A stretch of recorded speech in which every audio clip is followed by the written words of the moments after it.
جدا جدا. تعالى اقول لكم انا معايا ايه. انا معايا هنا كميه من الكوسه. طبعا الكميات انا مش هقولها لكم، لان كل واحد على حسب عدد افراد اسرته وعلى حسب انت متعوده تعملي كميات قد ايه. معايا كميه من الكوسه هقورها يا اما بالمقوار الخاص بالكوسه او بالمقوار العادي خالص. انا هنا قورتها طبعا وخلصتها.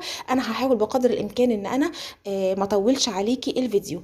بعد ما قورت الكوسه غسلتها طبعا. انا الاول بغسلها الاول بغسلها الاول كويس وبعد كده بقورها وبغسلها تاني بعد التقوير. بعد كده بجيب شوكة. دي بقى حركة كده جمالية علشان تدي للكوسة شكل جمالي مش اكتر.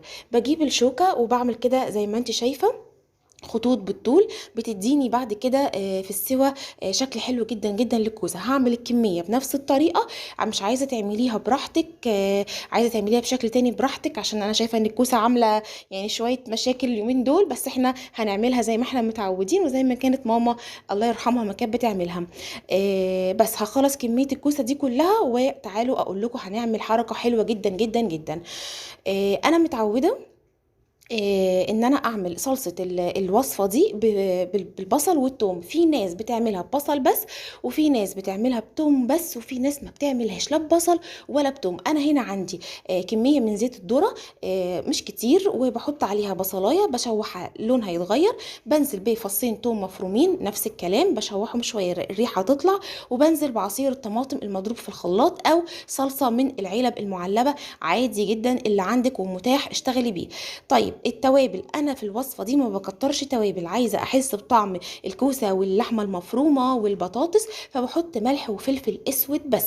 عايزه تحطي اي توابل تاني براحتك خالص، لكن مطلق الحريه في التوابل. بقلب تقليبه وبغطي عليها واسيبها تسبك نص تسبيكه وبقفل عليها وهي لسه مش متسبكه قوي، بيبقى فيها لسه شويه ميه صغيرين.